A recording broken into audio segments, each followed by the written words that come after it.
Hello everyone, welcome to easy semester YouTube channel.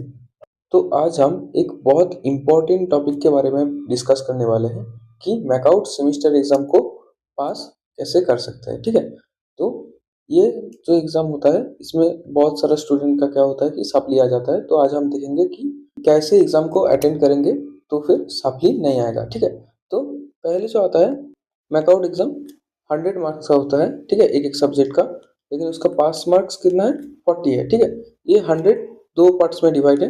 30 है internal और 70 है जो फाइनल सेमेस्टर एग्जाम होता है। ठीक है, इंटरनल में 25 CA4 से आता है और 5 जो रहता है वो रहता है अटेंडेंस के लिए। ठीक है, तो इस 30 में से सभी बच्चे को लगभग 20 से 25 मिल जाता है। ठीक है, तो इस 40 के लिए पास करने के लिए हमको इस 70 से कितना चाहिए, बस 15 से 20 मार्क्स चाहिए। ठीक है, तो अगर 20 से 25 मार्क्स आएंगे, ठीक है, तो फिर आप इजीली पास कर जाएंगे। ठीक है, तो हमको आप टारगेट करना है इस 70 से 20 से 25 मार्क्स कैसे ला सकते हैं। ठीक है, तो पहले होता है आंसर लिखना। ठीक है, आंसर को हम कैसे लिख सकते हैं, और जो है मैकआउट जो सिलेबस होता है, ठीक है, वो पढ़ना। ठीक है, पढ़ना कि कैसे पढ़ेंगे ताकि हम क्वेश्चन अटेम्प्ट कर सके। ठीक है, तो पढ़ने के लिए मैं बोल रहा हूँ कि मैकआउट में जितने सारे मॉड्यूल्स होंगे, ठीक है, सिलेबस पे मेंशन जितने सारे मॉड्यूल्स होंगे, हर एक मॉड्यूल को इम्पोर्टेंस देना है, क्योंकि हर मॉड्यूल से ही कुछ ना कुछ आ जाता है। ये अलग बात है कि एक मॉड्यूल से कभी कभी भर के क्वेश्चन आ जाता है। ठीक है, तो हर टॉपिक को पढ़ना है। अगर आपके पास उतना टाइम नहीं है, क्योंकि 90% बच्चे क्या करते हैं, 1 या 2 दिन पहले ही पढ़ना शुरू करते हैं, तो जो जो मॉड्यूल करेंगे आप लोग उसको अच्छे से करना, ताकि उससे अगर क्वेश्चन आए तो आपसे छूटे ना। ठीक है, मतलब कि पहले क्या करना है, अगर हो सके तो सारे टॉपिक्स कवर करना है। ठीक है, अगर ना हो सके तो 2 या 3 मॉड्यूल, 2 से 3 मॉड्यूल, स्पेशली फर्स्ट जो 2 मॉड्यूल होता है इसको अच्छे से करना, ताकि कोई भी क्वेश्चन आए तो नहीं छूटना चाहिए। ठीक है, और इसके साथ क्या करना है, 2 साल का प्रीवियस ईयर क्वेश्चन। ठीक है, 2 से 3 साल का प्रीवियस ईयर क्वेश्चन अगर आप कर लेंगे, ठीक है, तो आप इजीली वहाँ से कॉमन क्वेश्चन मिल जाएगा। ठीक है, और आपको अगर कोई वीडियो प्रेफरेंस का ज़रूरत है तो मेरे इस चैनल में, इजी सेमिस्टर चैनल में, CSE थर्ड ईयर जो है, ठीक है, थर्ड ईयर मतलब 5th सेम के लिए कॉम्पाइलर डिजाइन और ऑपरेटिंग सिस्टम का प्लेलिस्ट डाला हुआ है।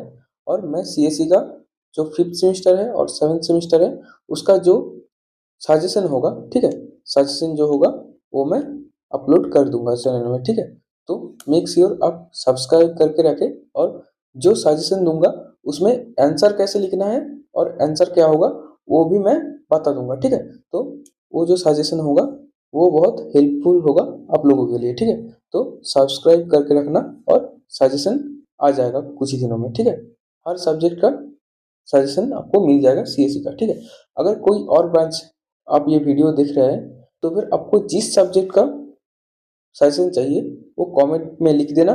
ठीक है, और अपना सेमेस्टर मेंशन कर देना, मैं उसके लिए भी सजेशन बना दूंगा। ठीक है, अब ये क्या, पढ़ना। अब आंसर कैसे लिखना है। ठीक है, बहुत बच्चे क्या करते हैं कि मार्क्स 1 से स्टार्ट करते हैं। ठीक है, लेकिन मार्क्स 1 जो होता है वो अटेंड करना सबसे टफ होता है। अगर आप 1-2 दिन पढ़ेंगे तो मार्क्स 1 अटेंड करना बहुत टफ होता है। ठीक है, तो फिर पहले आपको देखना है कि आप कौन सा क्वेश्चन का, कौन सा सेक्शन का कितने क्वेश्चन कर पा रहे हो।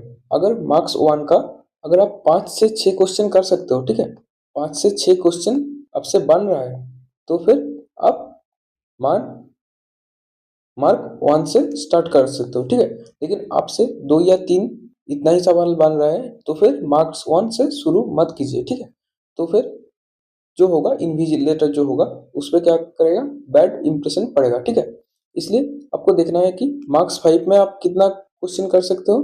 ठीक है, और मार्क्स 15 में आप कितना क्वेश्चन कर सकते हो। ठीक है, मार्क्स 5 में 5 दिया रहता है, 3 करना पड़ता है। यहाँ से अगर आप 2 कर सकते हो सीओरिटी के साथ और मार्क्स 15 में अगर आप 2 कर सकते हो सीओरिटी के साथ, ठीक है, यहाँ पे भी 5 रहता है, 3 करना पड़ता है। तो पहले आप मार्क्स 5 कीजिए, फिर एक पेज छोड़ दीजिए और एक मार्क्स 5 अटेंड करना होगा, इसलिए फिर मार्क्स 15 कीजिए, ठीक है। तो यहाँ पे क्या होगा, मार्क्स 5 का 2 क्वेश्चन अगर आप सीओरिटी के साथ लिख देंगे तो इन्विजिलेटर जो होगा वो इम्प्रेस हो जाएगा, क्योंकि पहले ही आपको कम से कम 4+4 8 मार्क्स तो मिल जाएंगे, ठीक है। लेकिन अगर आपको मार्क्स 1 नहीं आता फिर भी आप ऐसे ही छोड़ देंगे तो फिर इन्विजिलेटर क्या सोचेगा कि इस लड़के को कुछ पता नहीं है, ऐसे ही लिख दिया है, तो फिर मार्क्स भी कम कम देते रहेंगे, ठीक है। अगर मार्क्स 5 का आप 3 क्वेश्चन कर सकते हो तो मार्क्स 5 का 3 क्वेश्चन कर दीजिए, फिर मार्क्स 15, फिर मार्क्स 1 लिखना, ठीक है। तो फिर क्या होगा कि आपको मार्क्स जो है ज़्यादा मिलेगा। तो आई होप ये आपको समझ में आया होगा। तो ये प्रोसेस अगर आप फॉलो करेंगे, ठीक है, तो फिर आप एग्जाम में पास कर जाएंगे। और जो आंसर होगा जो आप सीओरिटी के साथ कर सकते हो उसमें अगर डायग्राम है, ठीक है, डायग्राम है तो डायग्राम भी ऐड कर देना। और जो क्वेश्चन सीओटी के साथ कर सकते हो उसको नीट एंड क्लीन लिखना, ठीक है, थोड़ा सा हैंड राइटिंग अच्छा करके, तो फिर मार्क्स ज़्यादा मिलेंगे, ठीक है। तो इस वीडियो के लिए इतना ही था। आई होप ये वीडियो आपको अच्छा लगा होगा। अगर ये वीडियो आपके लिए हेल्पफुल रहा होगा, ठीक है, और आपको सजेशन चाहिए किसी भी सब्जेक्ट का मैकआउट एग्जाम के लिए, तो फिर आप कमेंट कर देना और सब्सक्राइब कर देना।